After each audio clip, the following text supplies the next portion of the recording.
War Eagle Auburn family, and welcome back to another edition of E2C Network Live, where we get together, we hang out, we talk about what's going on in the world of the Auburn family spectrum. Sorry for those of you, the audio just switched over to the proper channel there. A little bit of a sound change, but I know that's probably the better route. Thank you for joining us tonight. It is Wednesday night. It is our Auburn family night. Now, some nights, there's a lot of fun, a lot of good feelings, a lot of exciting things to talk about. I know the temperature, the mood of the Auburn family is not one of high positivity right now, but we're still going to handle it and we're still going to talk about it. And hopefully we all can behave while we talk about those things too. Anything is on the table because this particular night, this particular live stream every Wednesday at 8 p.m. Eastern is your show. Your calls, your comments, your questions, but more specifically your calls too, for those of you that want to take advantage of that in just a little bit. We will talk about what you want to discuss within reason. We will handle whatever discussion points you want to talk about. It's all fair game tonight. Maybe we can find some things to be happy about. Probably not, but we will try our darndest to pull that off tonight. So thank you so much for being here, whether you are watching live or on the replay. Thank you for being part of the show here, and we appreciate that. So please do us a favor right now. This is our check-in period. If you'll start off by smashing that like button if you're watching, whether it's replay or live here, if you'll post right now where you're watching from, city, state, international, all of that stuff, so that we know who is here hanging out with us, talking about what we love about being part of the Auburn family, and sometimes what we lament about being part of the Auburn family too. All of those things help us out. And obviously, if you're on Facebook and Twitter, you can do similar things, retweet out, Facebook groups, all that kind of stuff. It is very helpful for us in the process as well. We'll open up the phone lines in just a second. How you can take advantage of it is by just clicking the link up at the top. It should be pinned up there. Once you get in line, if there's no one in line, you'll come right in. If you are in line, you'll have to just wait your turn for just a little bit, and we'll try to get people rotated in here. I will not have to rush out right at 9, so we can carry on over a little bit if it warrants that. So don't feel like you have to rush to get in line, but I would recommend always that if you're going to call, you do so at the very start of it. So with that being said, I'd like to go ahead and start by saying hello to a couple of people that are already in the chat. We got Thomas Manville, Dusty, Chandler's checking in. Ready to wreak havoc, Lord help me. Linda from Lake Martin, happy to see you. Excited for Saturday and see you at Tiger Work. Looking forward to meeting Devin. It's going to be fun. Last week got to see Dusty. I got to meet, I'm failing to forget. I'm forgetting his name, so I apologize. And his handle on Twitter and here on YouTube. I keep forgetting it. I'm sorry. I'm terrible with names, but I met another viewer, listener, follower, however you'd like to categorize there as well. So this week's going to be just as fun to meet Devin and I guess Clint too. I see Clint like almost every week, except he's not going to be there this week. Tyler watching from Chick-fil-A. Are you supposed to be watching right now, Tyler? I guess you're the boss. It doesn't really matter, huh? Good to see you from Fairhope. All of the good, normal people checking in, and probably some new faces to boot, things that people want to say and talk about and be frustrated about. Let's get into it, folks. Now, let me start off this. My request always is, if you especially want to be featured, your comments and questions, to have them be productive, not just lamenting how much you hate this particular coach or player or system or booster or whatever. I hope that we have productive conversations. I will tell you that I'm ready to hash it out if anybody wants to hash it out tonight. I'm feeling a little froggy. So this could be one of those nights as well. I do think we find ourselves in a pretty interesting time for the Auburn family, one that's been there before, unfortunately, where we have become polarized yet again, taking sides as opposed to thinking about what is best for Auburn. We've got one camp that wants to be all in on the situation and not acknowledge the problems that are happening with Auburn football, and completely gung-ho, nothing, just stand behind everybody. I think that's the wrong take on this, but I also think the wrong take, if you're spending the majority of your time on social media dogging players and coaches, especially coaches, you're part of the problem there too. So we've got to find somewhere in the happy medium where we can acknowledge the problems, but also be supportive of who's here, because whether you like it or not, Coach Harsin is still here. He's still your head coach, and there's nothing you can do about it at this point. Only he can control that. Let's talk about the issues. The O-line. What's the biggest issue any one position or the line as a whole. Chandler, I guess I read that kind of backwards there. Let's talk about Auburn's O-line. What's the biggest issue? Offensive line, in my mind, is one of those, and let me go ahead and open up the phone lines too, because I know that is probably something that we need to go ahead and have that signified. Oh, and I forgot to bring this up as well. I'm firing on all cylinders tonight, folks, as you can tell. This is always brought to you by our friends at All Things Auburn as well. So I want to make sure we shout them out. We'll talk about them a little later in the show. It is no secret. The biggest problem that Auburn faces this season, faced last season, has faced for the last 3 to 4 seasons has been the offensive line. I don't think it's one person. I know some people, that's the biggest thing here. And that's why the quarterback is always the easiest to blame, easiest to jump on, because, they're the leader of the offense and, effectively sometimes, most of the time, the leader of the team in terms of player leadership. So it's really hard to pinpoint and do that type of thing with offensive line because it's such a heavily dependent upon each other unit. Now, can there be occasions where there's more pressure coming from one side, the other, one area than the other, one player? Absolutely. But if there's any position on the team that accepts that responsibility and has that responsibility together so much, it's the offensive line. So we can't blame one particular person on this, but we can all look at what's happening on the field and see that our quarterbacks do not have time to throw. We can all look at it and see that our running backs are not getting areas as much as they should to run in, or opportunities. So whether that's being given the ball or be it opportunities to get through holes, either way, the offensive line is not working. So I don't know that there's a quick solution to that. I don't know that there is a way to fix that very quick, other than Auburn fans being patient and letting, I'll say this word, the process restart and take its place. But more on that in a second. Let's take our first caller tonight. He's getting in early tonight. Mr. Kevin, are you there, sir? Kevin. Yoo-hoo. Kevin, buddy. Uh-oh. He must be frozen. All right, we'll pull him out and we'll let him call back in. There he is. Kevin, you there? Can you hear me, Kevin? All right, Kevin. Try it one more time, buddy. Try to call back in on something else. We'll keep trying a little bit later. Let's see what you guys are saying. Looking forward to meeting Linda. I hope you're looking forward to meeting me too. Okay. I know you should not hinge your trip to Auburn based off of meeting me. I'm not that impressive and I'm not that exciting.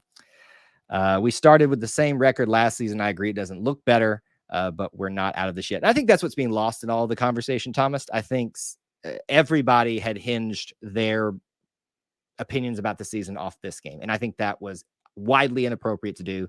And I think that it was widely the wrong approach to take.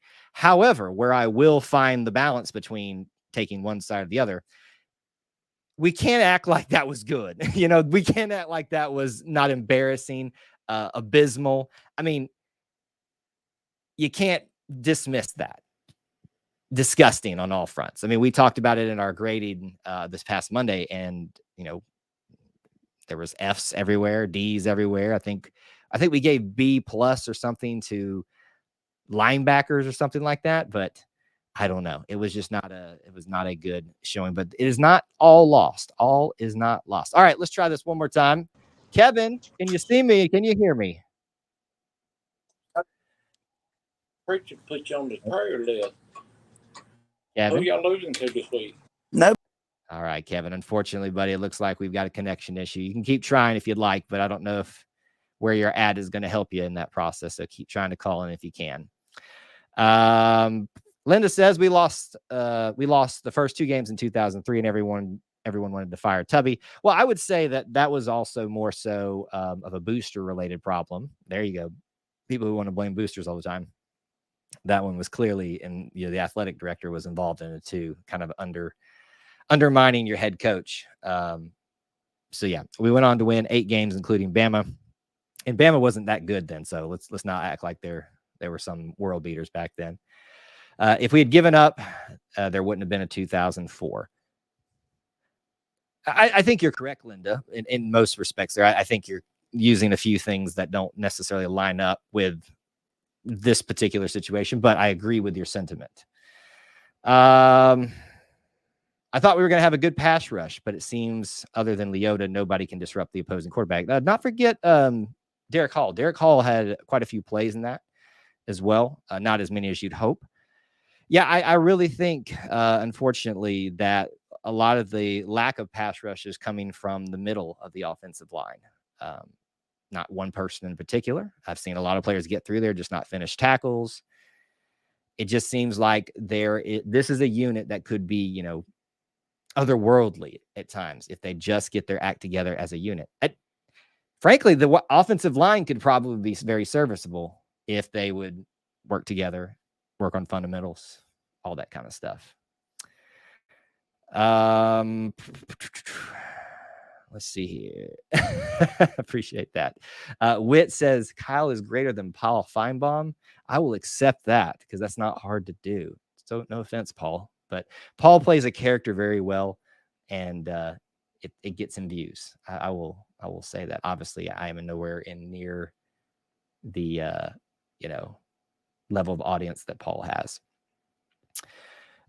Corey, it's been reported that TJ has been seen in a sling, so it's doubtful we will see him this week. Well, that depends on who you listen to, what you subscribe to, what you read between the lines. Obviously, there are reports abounding everywhere. Have you guys ever wondered why all these negative reports start coming out when it's ripe for them to come out? Like, it shouldn't shock you. I'm not just talking about the sling thing or anything like that. Just when you're reading these stories and articles, ask yourself, why is this information coming out now? Just think about that type of thing. So there was a report that TJ was in a sling. I don't have any reason to not believe that other than Coach Harsin saying that everybody's practicing. Now that could be coach speak. He might have reached that point where he's just done with the media based on what we saw and is just giving coach speak. I'm willing to admit that's possible. I was on the teleconference call today, and I got the impression that he is, kind of fed up, but, and from the Monday press conference as well. But I'm going to just have to believe Coach Harsin when he says that everybody's practicing. Now, does that mean that he will play and he's healthy enough to be the starter? Definitely doesn't mean that. So it's one of those things that you want to probably keep close to the chest until game time, so they have to prepare for everything, even if it's pretty conventional knowledge that TJ won't be there in terms of on the field, or at least for a much amount of time. He said everyone's at practice. Did he say everyone is practicing?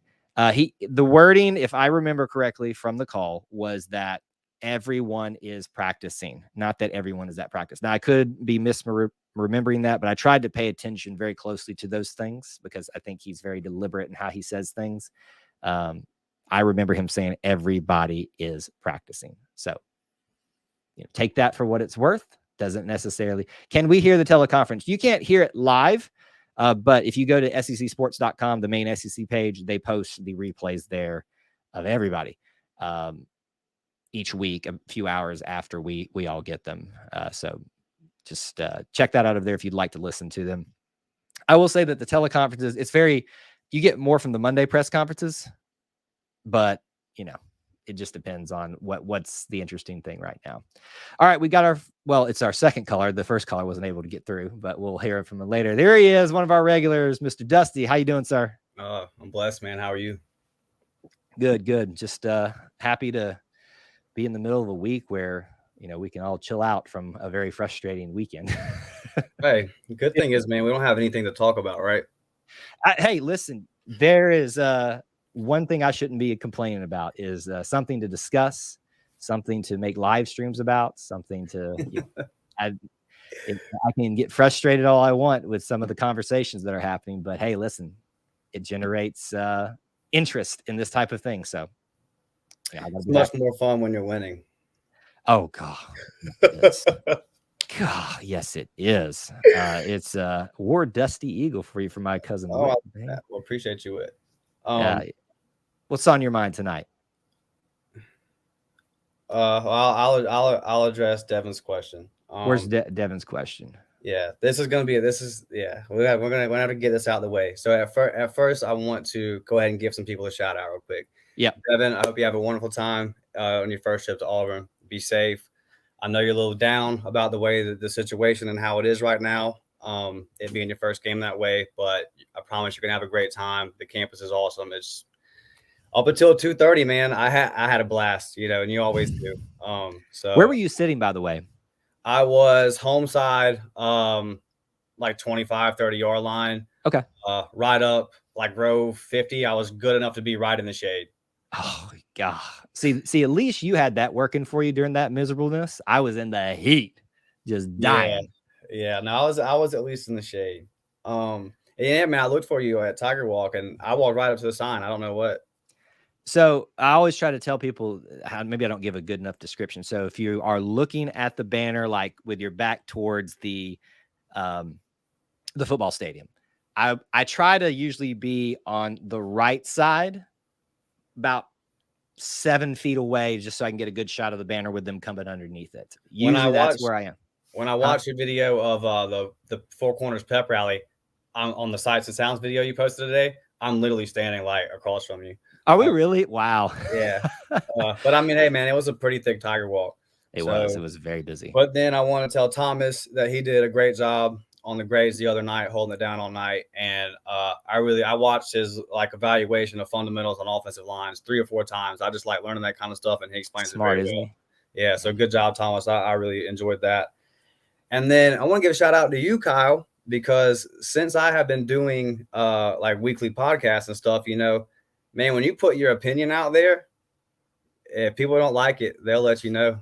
So, yeah. It just, it requires, you got to be kind of calm and yeah, man. Well, the funny thing too is like, if you get any type of like,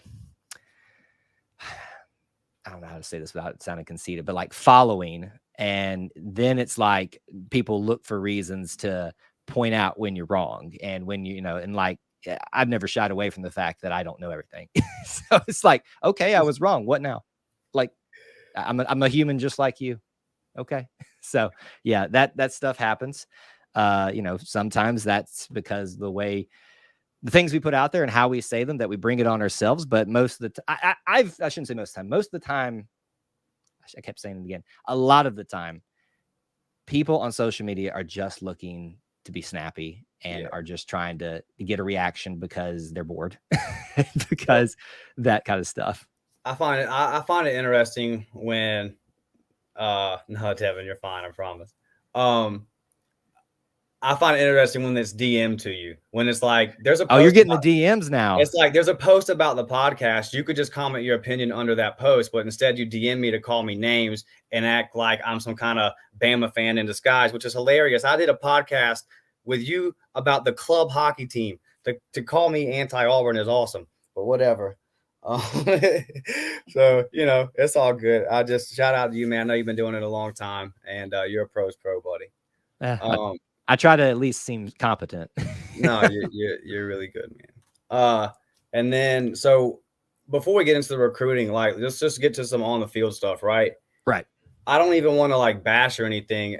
Because honestly, our community here, the E2C family, like, it's just a good thing. It leans more to the positive side, but sometimes that positivity, you kind of ignore some things you need to be looking at. So right. I want to ask questions, and y'all feel free to comment. Yeah, I'll give my responses, but I want to hear from y'all as well. What are we trying to do on offense? And like, what is the game plan? What direction are we going? What are we trying to accomplish? Also, if you have that answer, give me proof of concept. Give me something of substance that I can point to and say, this is going in the right direction, and this is what we're trying to do, and this is improving. And then I'll take answers. I got nothing. I got nothing, man. I think we want to be a run-focused offense. I think that's what we want to be. I think that's what we're trying to be. I actually believe Coach Harsin when he says that they got into a situation where they had to throw the ball more. In the second quarter? Not like, I don't buy into that holistically, but I do buy that story, if you will. it's going to sound like a cop-out, man, but I don't know that we know what the identity is simply because the offensive line is playing that bad. I truly don't think we will get that. Like, it is. I mean, you've talked about it a million times. Yeah, it's so I'm so tired of saying it, honestly. Right. But like, I It's can't true. give you an identity simply because I don't know that we've been allowed the opportunity to find that identity. Okay. So on defense, do you feel like this defensive line and we'll just use the whole defense? Do you think that this line is, you think this defense is as bad as it's shown so far? Do you think that the talent is matching the production? I do not think the talent is matching the production. I think based off of the first two games, we saw some good things, but when you get up against the quote unquote real talent, Power 5, it's not showing up, at least so far this season. So I would say that the talent is not matching up with where the production should be. And coaches said that much too. So I would agree with him there that there's a reason to be frustrated and happy that, and we're harping a lot on the offense, but I'm glad you brought up, the defense underperformed. No, they ran right down our throat, man. That was embarrassing.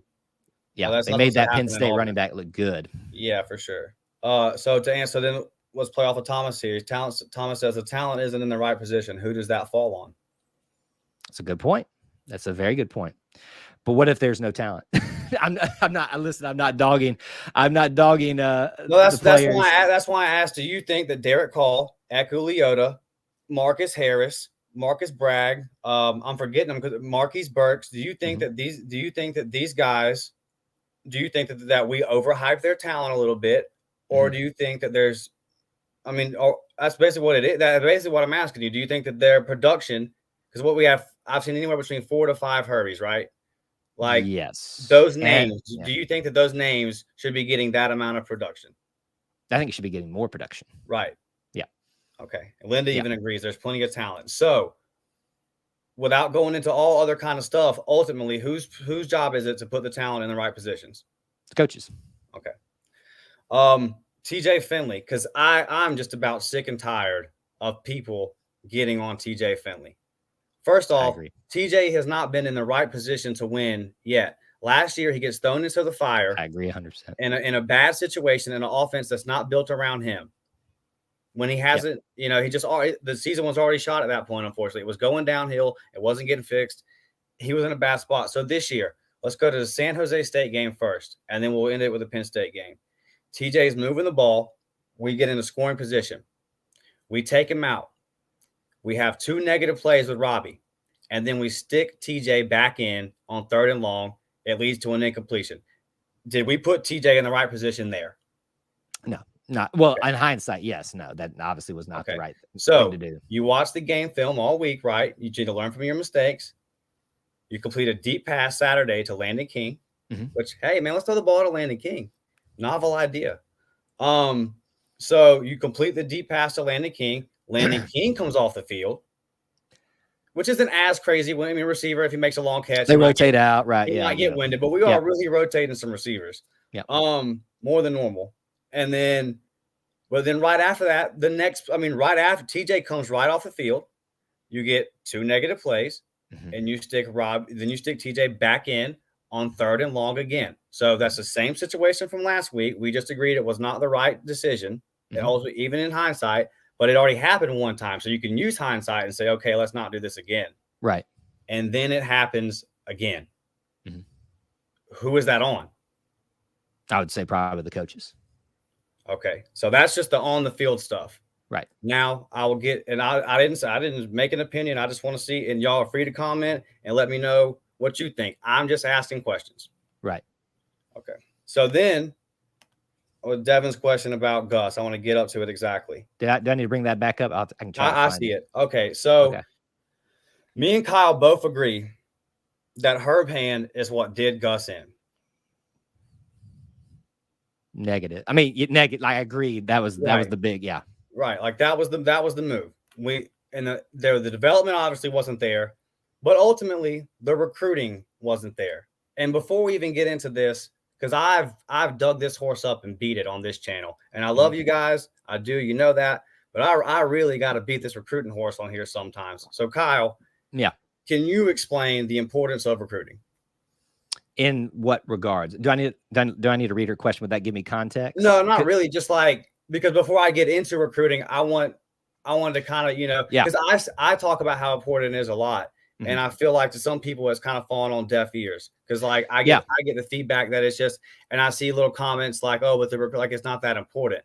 Yeah. Like maybe if it comes from your mouth, because I'm maybe seen as a recruiting guy at this point on here. Like, I've been raving the red flag about it for a while. No, I would. Recruiting is very much, it's the lifeblood of your program. It's like, blood running through your body, right? You can have a body, but if there's not blood running through it, then it's just a bag of skin and a bag of organs, So yes, without recruits, you don't have a program. It's also important to find the right recruits, to find not just the super high profile ones, but to find the ones that fill the needs that you need, but also to keep a steady stream of talent.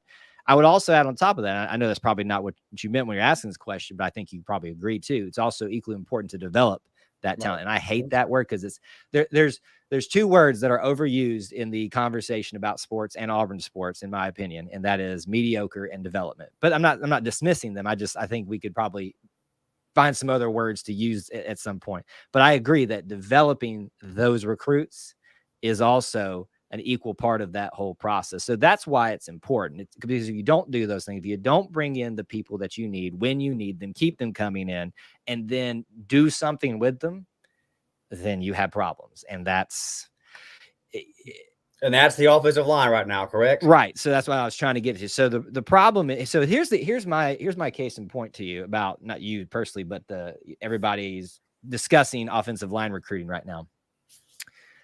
If you'll recall, a lot of these offensive line recruits that are here and no longer here, that were part of that whole time frame, were 4 and 5 stars. What happened?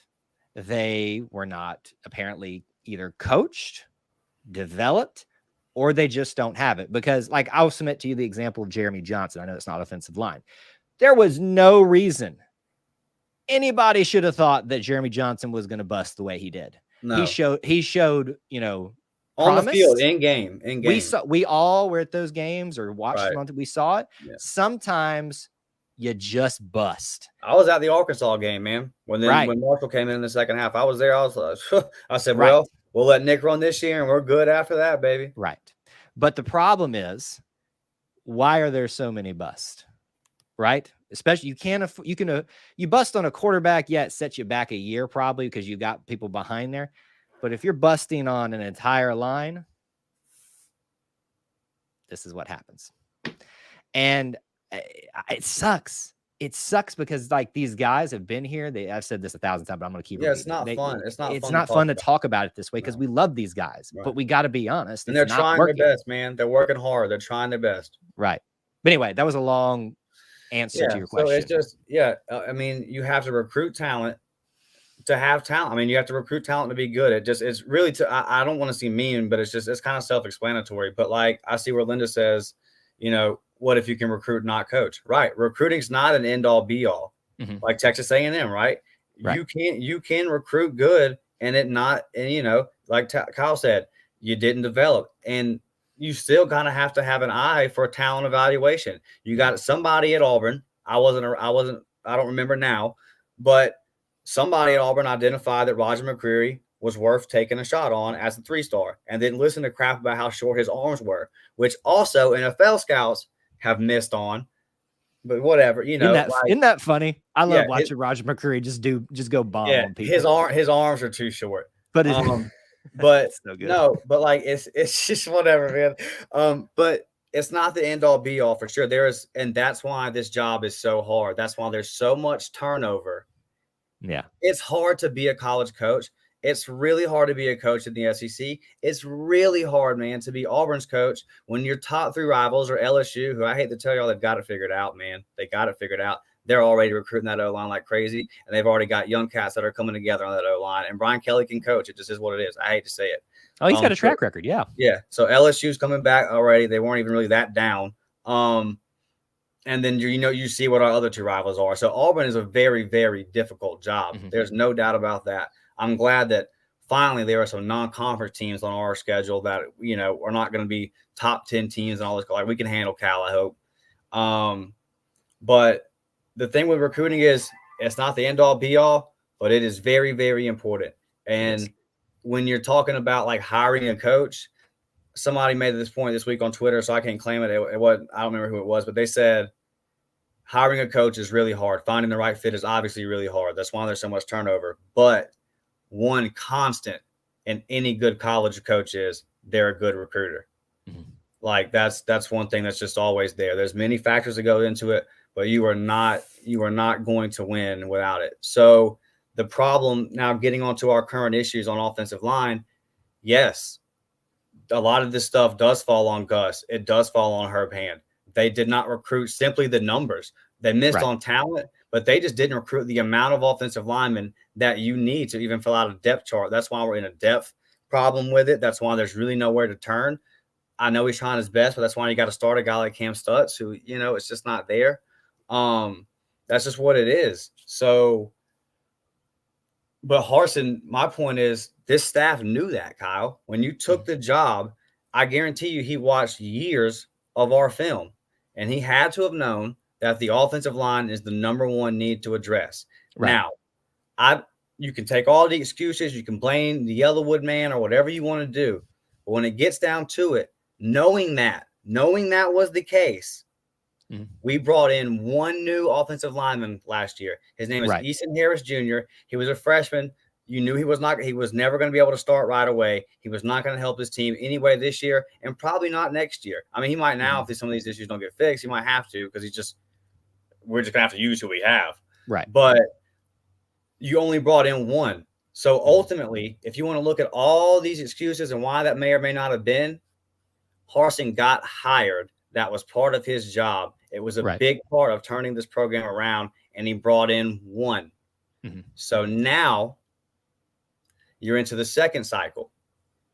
You just got your second commit, and I'm not even going to break down how far behind we are. You can just go look at it.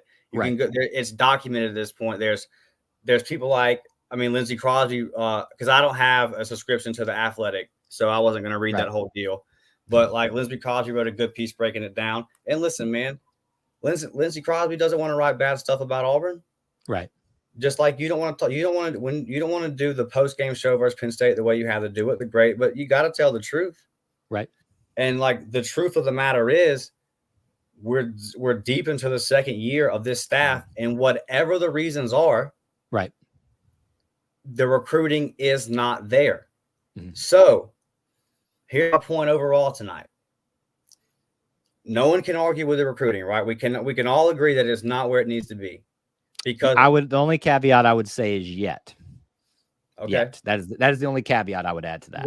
Well, you at least acknowledge there's a ton of red flags with this staff and recruiting. I don't think that I see the amount of red flags that maybe you or some others see, but I acknowledge there are very clear issues that need to be addressed now. So that's how I would approach it. Maybe that's me being nitpicky in how you phrased it, but that's there's not as much of a sense of urgency for me, because I know that we've still got a long cycle still, even in this class, even with an early signing period. Okay. Does that make sense? I hear you. It's just we're getting late in the game, man. Right. We're getting late in the game and we're behind. And if you really follow it, you tell me who the next give me two offensive linemen right now. Tell me two names that we're even heavily in a battle for. Well, I don't pay attention to who exactly. Okay. Yes, I do. I check it daily. Yeah. And I'm asking y'all, if y'all disagree with me, just go look. There's not even names out there. You can't give them to me. So my concern is definitely there. And then just overall, I would say we disagree on what level, but we say recruiting's not there, and we haven't been able to establish a proof of concept or what an identity is or anything like that. So what I'm saying is, let's not act like this noise is not warranted, man. This is not coming. This stuff that's out, the whole tone of this program, it's tough when you're 16 games in and you already have blown a 25-point lead to Mississippi State at home, and then just took the biggest non-conference beatdown in Auburn Stadium that we've seen in decades. That's a tough thing to have on your resume. And I acknowledge all the things that go into this, but like, you can't give me really anything to grab onto. And I want y'all to change my mind. If you can give me something positive to grab onto and say, okay, this program's headed in the right direction. But I feel like over the last 20 months, man, I feel like it's just gone backwards. Right. And I'm not pretending to have the answer. I'm just saying that the concern is valid. And it kind of upsets me when people are just have their blinders on and are acting like everything's okay. There's no red flags. There's no warning signs. Yeah, no, like I opened up the show, I think if you're acting like everything's okay, you're 100% wrong. But I also think if you're acting that, and I'm not saying you, but just in general, if you're acting like the sky is falling, you're also 100% wrong too. It's probably, if we find ourselves on a scale right now that this is, it's always mirrored on the screen, so I always get confused. So bear with me. If this is the, everything's hunky dory scale, and this is the everything's terrible scale, we're probably like right here, like heavily in the not good side. But, it's not as far as those people that are overly drastic about this stuff, just can't say one positive thing, can't even be kind to people. It's not that bad. I don't know that, and frankly, I don't know that there's any case that I can make for people looking for a reason for, that this is going in the right direction, because I think people have made up their minds. I think most people have already either decided they're going to, die on the Harsin train, or they're going to jump off. We can't say the Gus bus anymore because that's long gone. That thing rolled off. My question, because y'all are in here, I love y'all. So, and this is just football. Me and you talked about this in Plainsman. It's just sports. Like, I don't take any of this stuff personally. I just am asking y'all, what have y'all seen on the field or off the field, like in recruiting? I'm not talking about if he was nice to you when you met him or anything. Like what have you seen to die with this man the way some of y'all do? I mean, I love y'all, but some of y'all y'all don't admit. I follow y'all, man. Y'all don't admit any fault in this man. Y'all don't admit anything. And I'm asking you why. You're giving him Bruce Butch Thompson type love, and I'm asking you why. Well, let me answer that for you. I don't know that, you're going to, the answer may seem a little holier than thou, but I'm going to read you something. And you probably know where I'm going on this. Kyle, that ain't. I'm going to do it. Okay. I believe in the human touch, which cultivates sympathy for my fellow man and mutual helpfulness, and brings happiness for all. Now, again, I acknowledge that you can't sit here and act like everything's cool. Because we ain't cool. This ain't gonna fly the way things are going right now. We were in the same stadium Saturday. That we saw the same word I'm not gonna use on the live stream.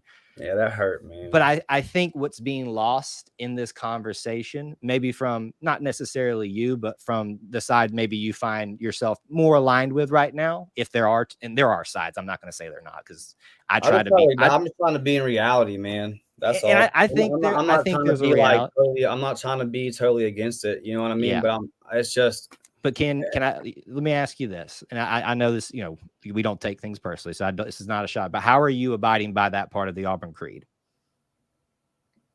Read it again. Let me find it again.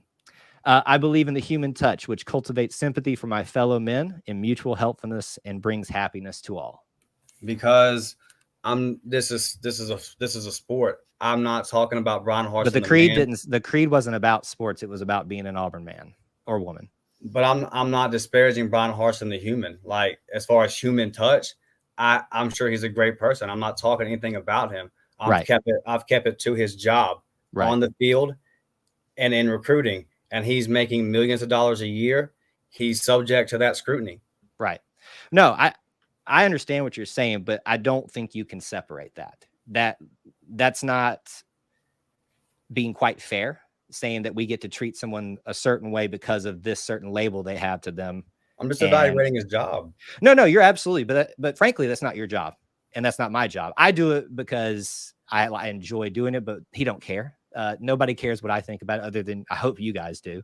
But what I say here and what you say here, it doesn't matter. We're just trying to make peace with what's going on right now. That's really what's trying to happen. But I think that is what's being missed on that side of the argument. Is there needs to be, if you're going to live the Auburn Creed, you need to really check what, and I say this about myself too, because I've actually had to rethink how I do and say some things too.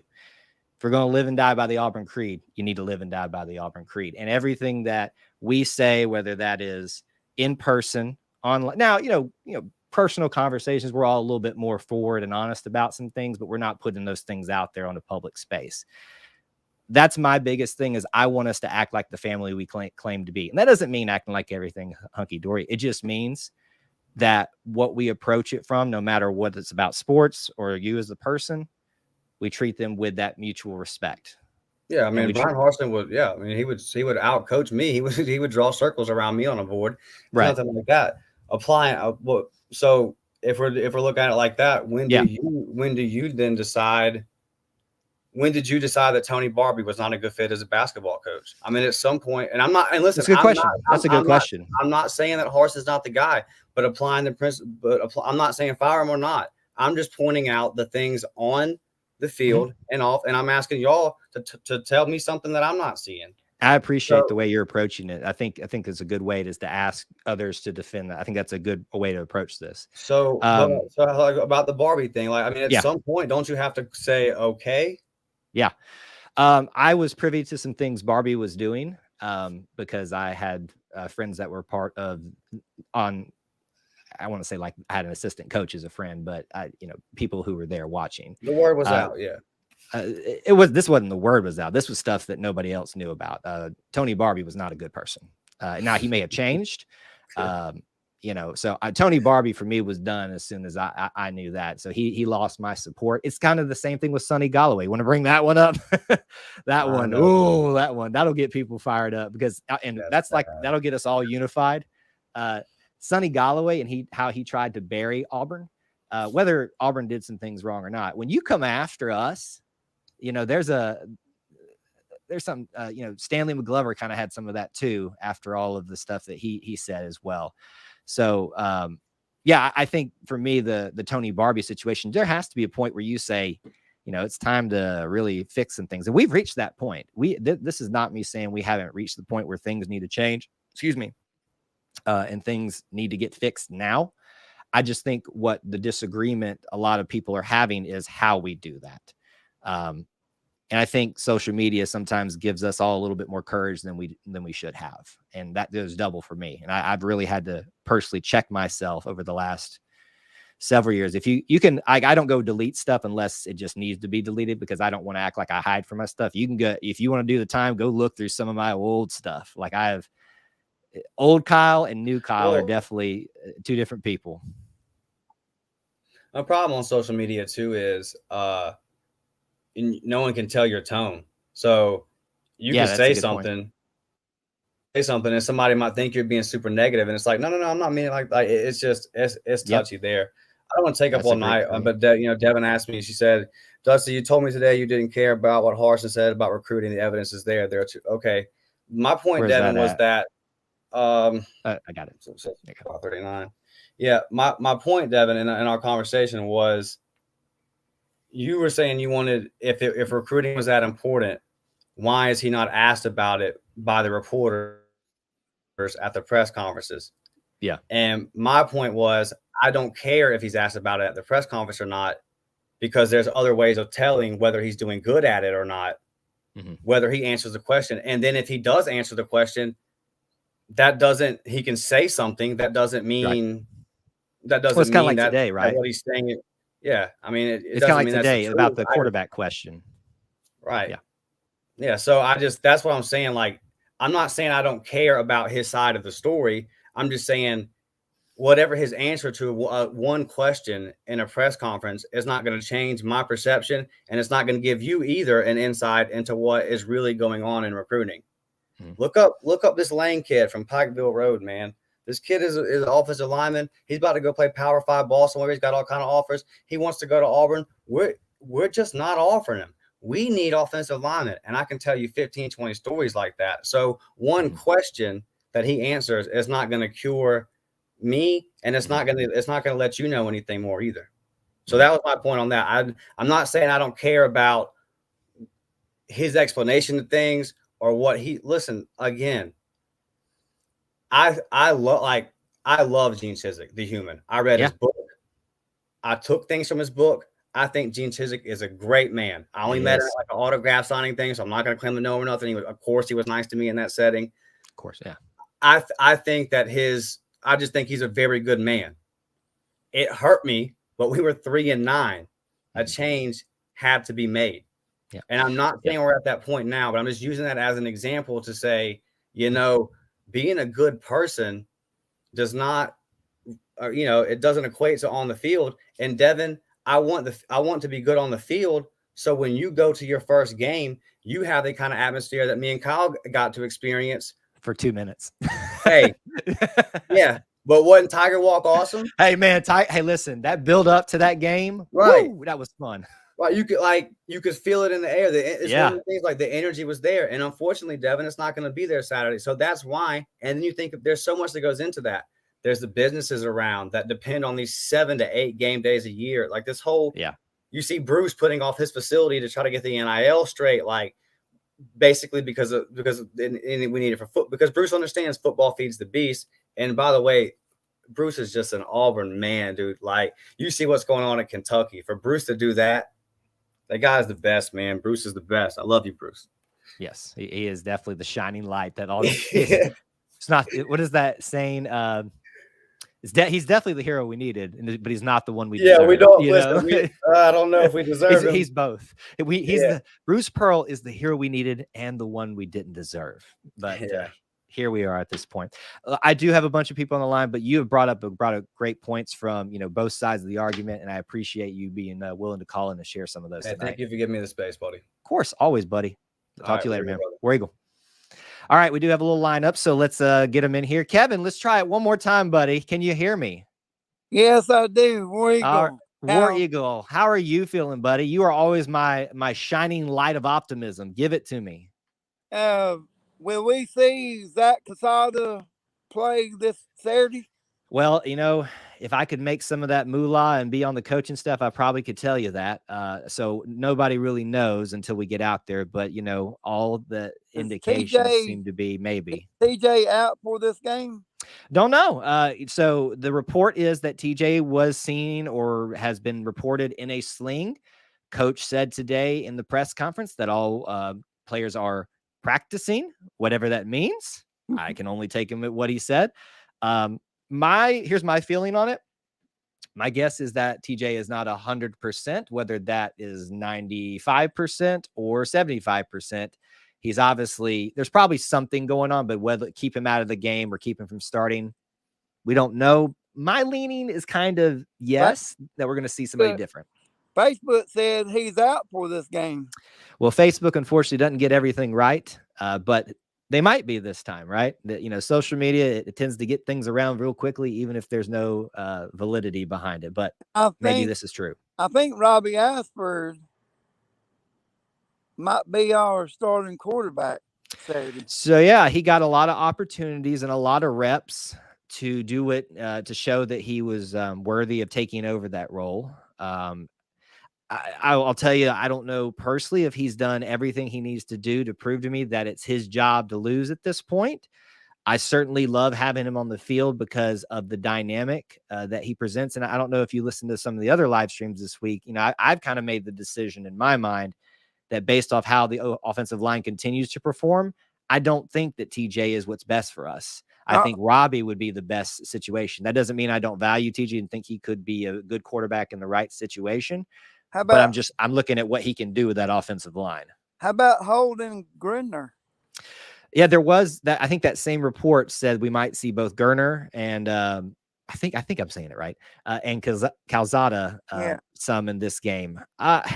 There's a part of me that kind of wants to save Holden for a little bit, but when you can't get a quarterback to be consistent for you, you got to keep trying. So we may reach that point.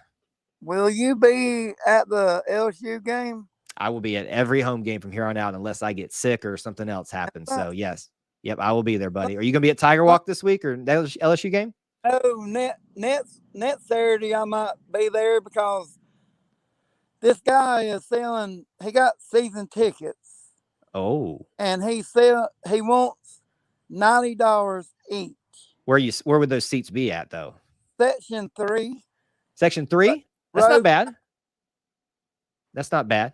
So I might ask my dad, can I buy those tickets and go to the LSU game? Well, if Dad can hear me, or if he, you know, let's say yes, you know, Yeah.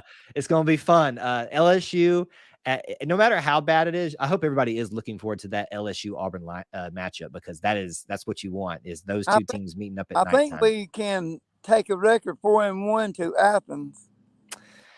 I sure hope so, for the stability and the you know, sanity of our fan base right now, because we definitely need to go win out before going into Athens. And 2-0 in the SEC, that'd be good.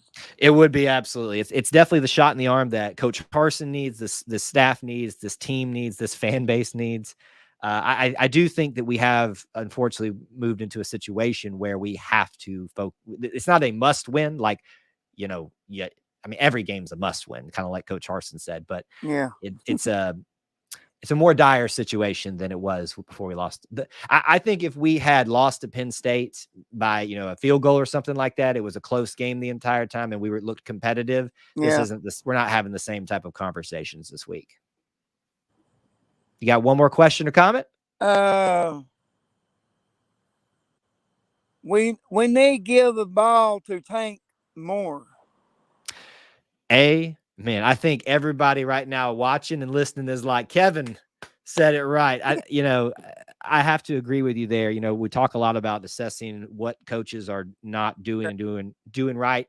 I think, while I said earlier with Dusty, there is a point where you can, or you have to utilize other means to get yourself back in the game. I do think, unfortunately, they didn't use Tank enough. I think that's pretty obvious. So, how about? Well, I hope. Go ahead. What's that? Wide receivers. They look okay, but they haven't been given a lot of opportunities to succeed. But I'll see you at that LSU game. All right. Okay, War Eagle. War Eagle, buddy. Thanks for hearing from you tonight. All right, we got still a lineup going. Let's get them on in here. Mr. Thomas Manville, caught him in the middle of a sip. What's up? How are you this evening, Kyle? Good. I love catching y'all in the middle of something else. You know, like while y'all don't know if you're coming on or not. So I love catching y'all in the middle of those awkward moments. Yeah. I'm just as susceptible as everybody else, I guess. Yeah. What's up, buddy? Man, let's just be realistic about the spot that Auburn's in for a minute. We gave Gus Malzahn 8 years. There were a couple of high points, and there were a lot of low points. I think we're looking at probably another 8-year stretch till we're all happy. I mean, when it comes down to recruiting, when it comes down to who the coach is and how long they have, do we have Harsin the rest of this year? Is he gone next year? Is he here for 3 more years and then we get someone else? We don't know yet. We're just going to have to get comfortable with the situation that we're in and stick with it, because we really don't have another option at this point. We just need to be realistic about where Auburn is. Yeah. And that's a tough thing to do, right? Because you're admitting your team right now, based off what we know, is not good. And that's, you know, that's something I've personally this week, you know, really, I don't want to make it sound like an existential crisis or anything, because there are much more important things in life. You and I both know that. But it's hard to deal with, because, you know, I in my life have seen very minimal times where Auburn has just not been in it at all. And to watch it happen again, and maybe a trajectory of sorts, is very frustrating. And so, like, when I see people getting frustrated online, whether it's, you know, we hear it here on the show or see it written here on the show or in social media, I understand it.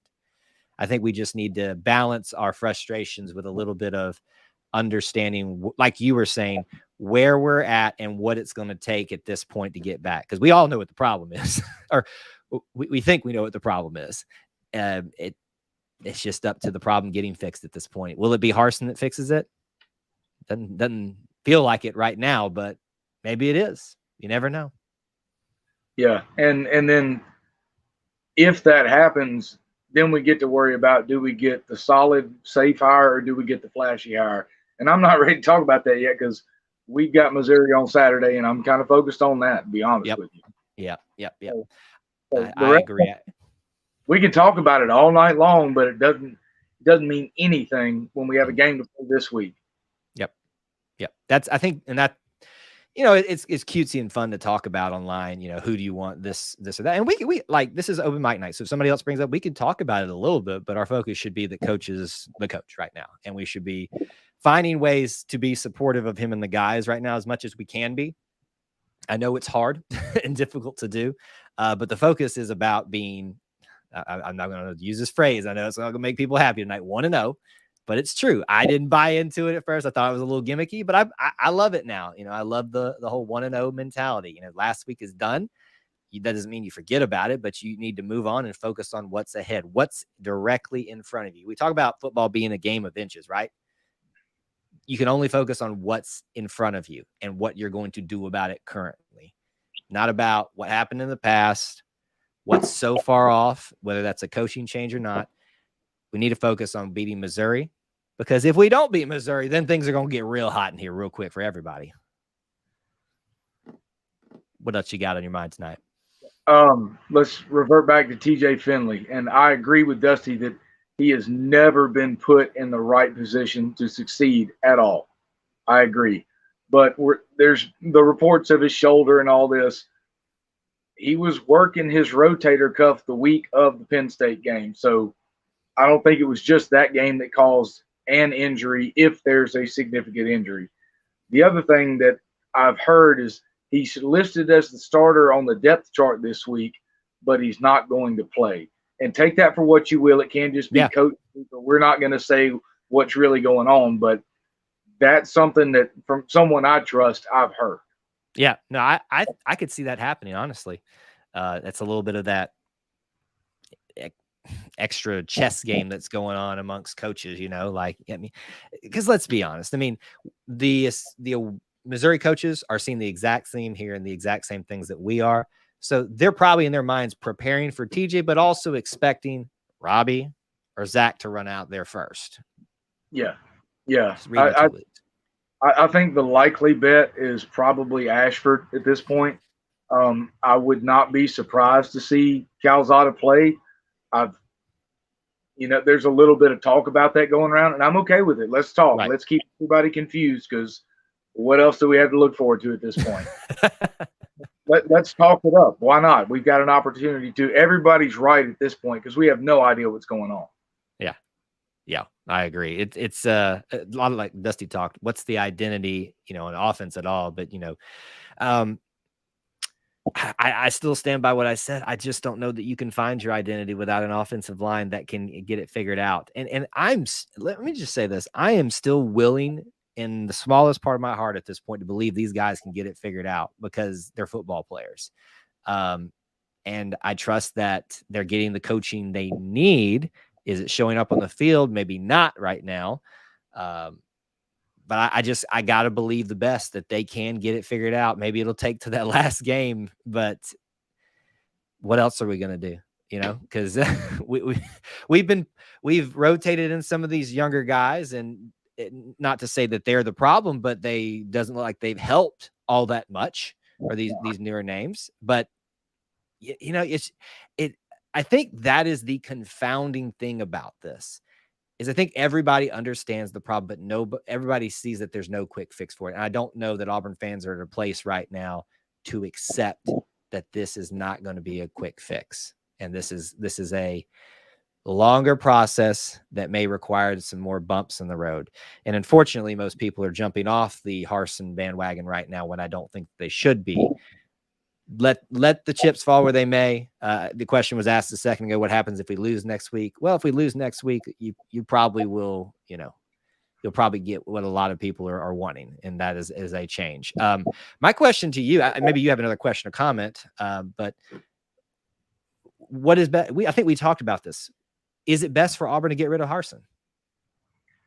At this point during the season, no, because then you've just ripped any kind of stability they've built or attempted to build over the last 20 odd months, that you're pulling that away from a team that's already struggling. I don't think it's the right move. And I understand the passionate part of the fan base that says, I've had enough, get rid of him. Okay, if you were the one making decisions, then make that decision. But we're not paid and we're not in the know the way that the powers that be, we'll leave it at that, at Auburn are. We're not in that position. We can think whatever we want to, but my feet are sitting on the ground of, you don't do it right now. If you're going to do it, you better have the right guy behind him. And after one game, you have not found the right guy to come in and start next year as the head coach. Right. Like, you haven't. Yeah, we would have heard about it already if, oh no, Auburn's already talked to this guy. He's going to come next year. We would have heard about it. That's kind of the way Auburn works with news. Yeah. Yeah. I guess the next question I'd ask off of that, in your mind, what is the sequence of events that have to happen from this point forward for Harsin to be fired? Like in your mind, is it he loses this week, he's done? Is it if he can't beat, LSU at home, he's done? Like what is in your mind? Because I know that's probably what a lot of people are thinking. If he loses to Missouri, I think that's the thinnest ice he can possibly get on. If he wins at Missouri and loses at LSU, I think there's a little bit more heat coming towards him.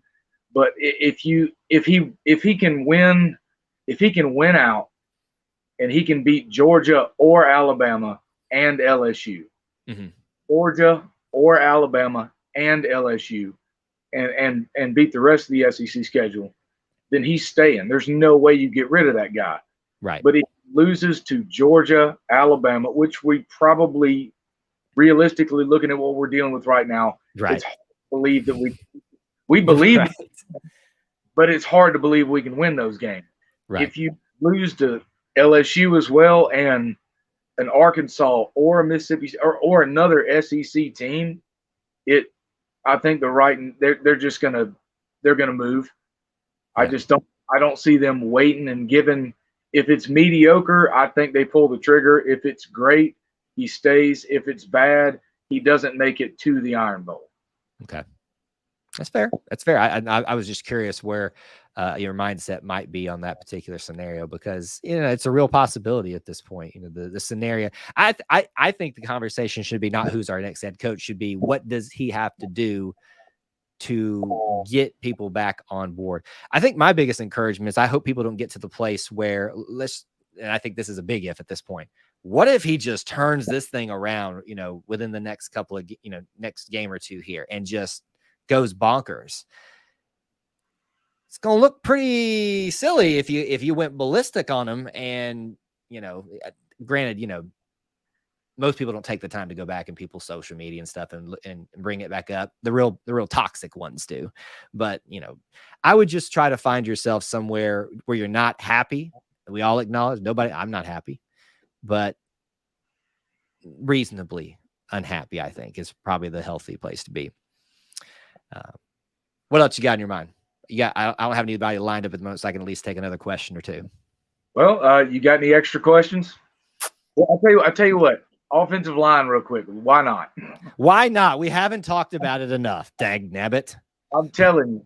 So even though recruiting is terrible for the offensive line, someone asked a question earlier, does the play of the offensive line hurt the recruiting? Absolutely. Yeah. It absolutely, come on. It absolutely kills it, because as a student coming in to play the college game, you're looking at, a scholarship, 4-year university. I'm on TV, NIL now. And your ultimate goal is probably getting to the pros. Right. I mean, we're bringing in DBs because we're sending them to the pros. We're not bringing in offensive line and offensive linemen and quarterbacks and receivers, because if they get to the pros, they don't do much. Yeah. Except for Brady. I agree. Yeah.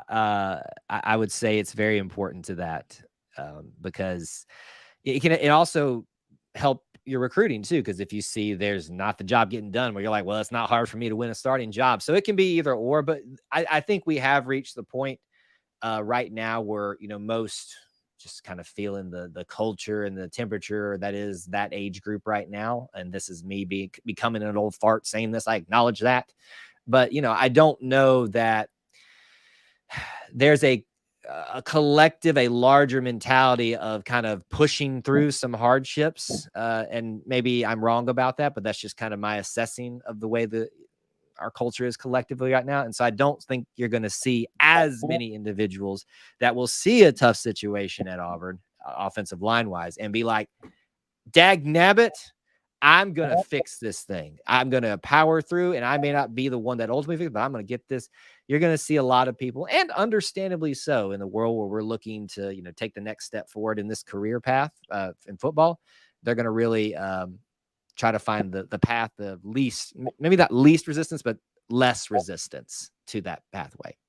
That was a long way home, but I think I made my point clear there. But yeah, are you going to any more games this year? Not that I know of just yet, but I'm really hoping I can get one. Maybe you can get one more game with Harston before he leaves. Did I say that? Hey, Thomas, it's always good to hear from you, buddy. Thanks for calling in. Y'all have a good night. War Eagle. All right, War Eagle, buddy. All right, we did have one more caller that was in there who exited out. So if you'd like to call back in, please do. I'd love to hear anybody else's perspective. It's always great to hear from some of our regulars, but always welcoming some different opinions. WT, I would agree with you on this one. If it's just football, if it's directing all of your happiness, then you do need to take a step back. But in the same token, there, I think sometimes we can make that statement, and I don't know how to, when you think of something that works in your mind and then it starts coming out when you verbalize and you're like, I don't know how that comes off. I agree with the sentiment behind that statement. I think there's some understanding from the other facet that needs to happen. I don't think there's a large amount of people that are so driven by this that it just destroys their life if Auburn football is not competitive. But there are people dealing with the frustration they haven't had to deal with in quite some time. We let Bruce build because he was showing improvement in all areas of the program. We had something of substance to grab. And I'll say that I agree with you, Dusty, but I also will disagree with you a little bit. People forget that it was about the third or fourth year. People were starting to question if this was going to work or not. And then that's kind of when it started clicking. So yeah, they let him build something, but it took some time. Now, all situations are not the same. Our patience level, somewhat rightfully so, is a little bit shorter with football because it is the lifeblood of Auburn, of most Power 5 school, or all Power 5 schools, I would argue. So that is of extreme importance to get right and not let fall. And we are, I would say, people like to use the phrase, we're at the precipice. I would say we are as close to the precipice as we have ever gotten in terms of falling off in relevancy. But we're not there yet. And I hope most people can see that. Let's see here. It's not always just about wins and losses. It's about overall improvement in all areas. I think you would probably say there too, Dusty. I predicted 7-5, 8-4, and I never had unreasonable expectations. Yeah, I got a little bit ahead of myself and got on that 9-3 train, and look how I look right now. See, I told you guys, every year everybody's like, when are you going to put your prediction show out? And I'm like, because I'm really trying to stop myself from barning, and it doesn't work ever. And here I am. So that's why you just, need to have fun with my predictions. Don't take them as face value. I know that just shoots myself in the foot in terms of getting those views on those videos, but at least I'm honest, right? Let's see here. Oh, wow. That's a tough one there. All right. We are past our hour time. I don't have anywhere to be at the moment, so I can stay on a little bit more. If there are some big points that we want to still hit, if there are more calls that we want to take, I'll leave the phone line open for like another 5 to 10 minutes. So if you were thinking about it, if you want to give it a try, I promise I don't bite. Ask Dusty. Ask Devin's called in before. Thomas, Kevin. I'm not that mean. Sometimes I am. I think Brian was the one that I was probably the meanest to, and he's still here, I think. So obviously I wasn't too mean enough to run him off. So please do call in if you would like to. Let's see. Acting like it destroys your life is one thing, but a fan is short of fanatical. Fans want to be invested in their favorite team. To tell them to always chill is being naive. I don't necessarily disagree with any of that. Linda's heading out. Good to see you, Linda. Thanks for being here. Excited to see you again on the plains whenever that happens. Trying to think here of some other topics. So we talked a little bit about the quarterback situation. Take it for what it's worth. The feeling is that there will not be a TJ Finley, even though coach says that everybody's practicing. It looks like, we don't have an identity. Will that start getting rectified this week? I sure hope so. But if you all recall, we talked a lot about this coming into this week, that Auburn was going to truly figure out where they were at after this Penn State game. I warned y'all. We figured it out. We are not in a good place as a football program at this point. That is not, I don't want that to be lost in any amount of optimism or patience that I continue to strive to preach here. But it is the reality with which we find right now, that we are not in a good place whatsoever. Doesn't mean that it won't get fixed. I just ask for a little bit more patience and let the powers that be figure it out. And we be supportive of the coaches and the players as long as we can be. Now, listen, if we get to 3-9 and there are other bigger issues following the program as it did at the fall of Gene Chizik, then we have got a problem that we all need to be pushing for. But right now, I don't know that we've reached that point. You got to understand that the rabid fandom is what makes it great. It's what put 90,000 people in the seats. I agree with you. I think rabid fandom for Auburn is what makes this thing so awesome, but it also can make it bad as well. Just because there is a very bad vocal minority that really misbehave and are, just not being good representatives of Auburn doesn't dismiss them. They're still part of the family, and that's not a good reflection on us. So that's why we should always strive to make sure that when we put things out there, we're not making ourselves susceptible to falling into that category. Finding that balance between being a fanatic but also reasonable is a good thing. Is a place that I think we should be. And I say that as someone who has been there before and been on that very disgusting side of it, because it is not something that should consume your life whatsoever. There are much bigger problems in life, and it's not a fun way to live when you live and die and your happiness is dictated by a football program. And I think very few of the people, if any, that regularly frequent our show here have perspectives like that. All right, get your last minute comments and questions in, unless there's a different topic that you'd like us to hit. We'll start kind of winding down our show, but I want to take some last minute comments and questions.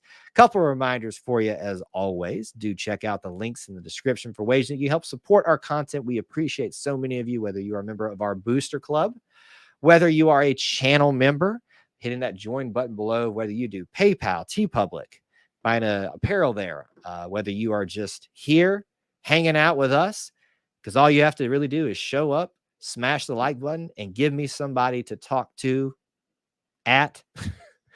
That's all that is really required of you. So however you can and choose to support what we do here, it is much appreciated, because you guys are the best little family within the Auburn family. Kyle is quoting Mr. Miyagi. Go find the balance, Danielson. Yeah, I guess he would be very apropos at this point. It's a dark side of it for sure. I choose to focus on all the Penn State fans that compliment us. I love and see, I think that's getting lost a lot in this, Dusty, is how great the experience was, not just for the Penn State fans, but for the Auburn fans because of the Penn State fans. It could be one way or the other. Like, they could have treated us well, but if we were jerks when we went and met them, then it doesn't really make a great overall experience, or vice versa. They could have been the jerks coming down here and, smugging at our hospitality, but we all chose to, the collective, not everybody, but the collective chose to approach this from a very respectful, still competitive angle. And boy, was it fun. Boy, was it fun. But I also think that, just like you were talking about a little while ago, Dusty, that it frustrates you when people are just ignoring the bad stuff and choosing just to be all in on the Harsin train right now. You can't ignore the dark side either. We have to take responsibility for it. We have to take responsibilities for it and keep them in check, whoever they may be, whenever they are not living by the Auburn Creed. And I know it seems like I'm being a Pollyanna on that. And I know it seems like, I'm playing a holier than thou card, but we all espouse to believe in the Auburn Creed, and I believe in all of it and love it. And I especially believe in the line that says, I believe in the human touch, which cultivates sympathy for my fellow man and mutual helpfulness and brings happiness for all. And if what we are doing and saying as a collective is not lining up with that, we are responsible for that because it's part of our family. So we can't ignore the bad on both on the, if you are someone who's overly positive, but we can't also ignore the bad stuff that is happening. Let's just make sure that we're not being on too far the side of either of those things. We can get real deep if we want. Dakota, thank you so much. That's very kind.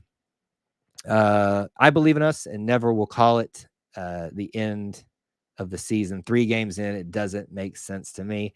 Yeah, it's not the end of the world, but I think there is, we call it the caution flag in NASCAR, right? I'm not a NASCAR fan, but there is definitely need for a caution flag to be thrown right now and be like, hey, man, you see, we all see that third wheel in I don't know NASCAR. We all see the wheel in the back, about to come off. You may not, but we see it's coming and you're about to wreck. Fix the wheel before it becomes a problem. Wow. I completely forgot that they do that, WT. Oh, here's the great thing. LSU fans are coming to town. It'll give us all a reason to direct our feelings at. I try to be as nice as I can. Ooh, I just went out of focus there. Is to the Alabama, the Georgias, and the LSUs. I've had the worst experiences with LSU fans. My wife was punched in the stomach for doing nothing except walking to her seat.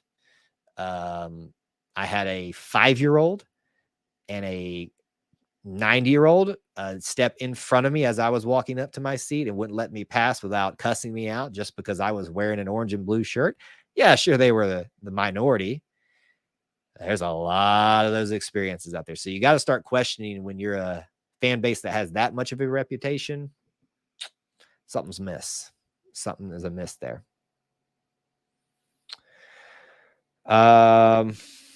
Yes, Kevlar, I think we talked about that a little bit earlier. The way we lost is what's causing this reaction, and rightfully so. But let's not get too far with it. If it's a close game, we're all a little bit different. There's definitely some still cause for concern.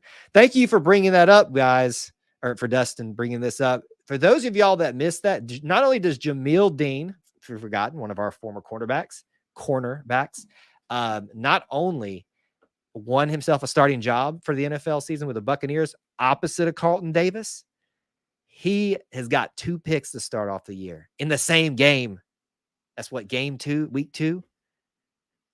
I'm liking that. Hey, I'm not a Tampa Bay fan, Dusty, nor am I a super NFL fan, but I'm starting to become one the way that they are signing some Auburn players, giving them the opportunities.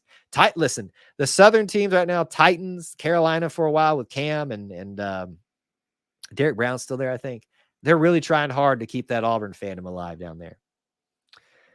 As much as I think Harsin is wrong for AU, I want to say I support him till he's no longer. And see, that's the approach I think you should have.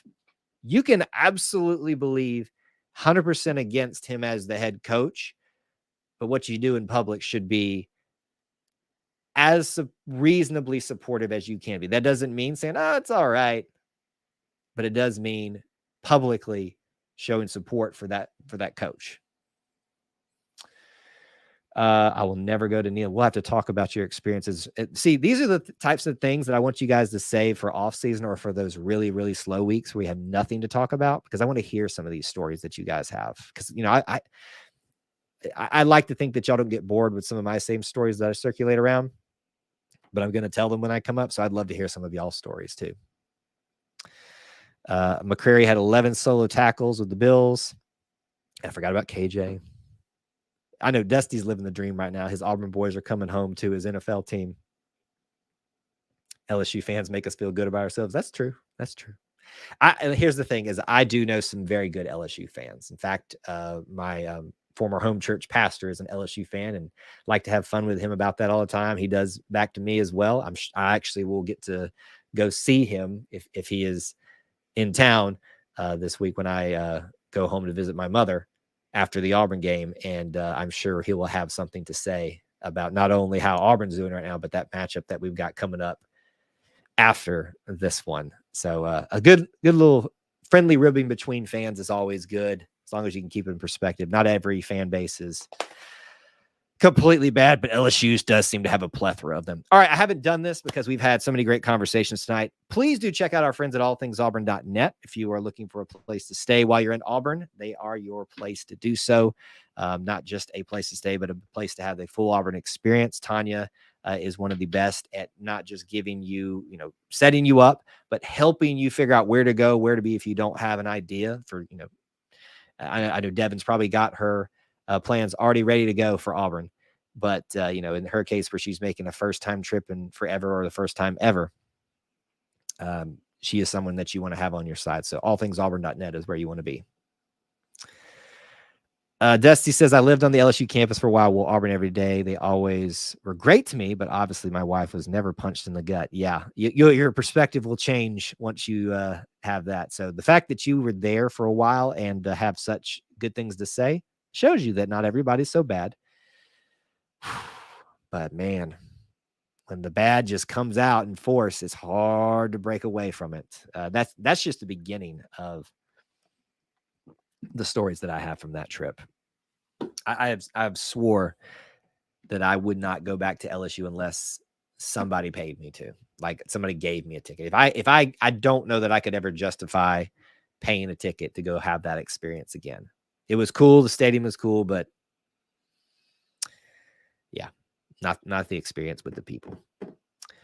All right. I think we've hashed out about as much as we can. Thank you guys so much for being here. Great crowd, great conversations all the way around. Tomorrow night, preview night. May not be fun to do so, but we're going to preview the Missouri game.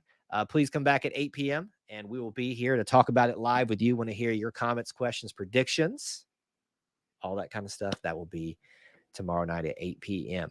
Again, I know it's not great right now, but I hope you can find a place where you can be happy, be supportive. And again, I'm going to harp on it again. My one encouragement and plead for you is this: make sure you are living out this part of the Auburn Creed in everything you do, in the way that you say it in person or online. I believe in the human touch, which cultivates sympathy for my fellow men and mutual helpfulness and brings happiness to all. Because if we do that, we will be Auburn men and women, and we will love it because we love Auburn. Thank you guys so much for being here. Till we talk to you again tomorrow night, hopefully. War Eagle.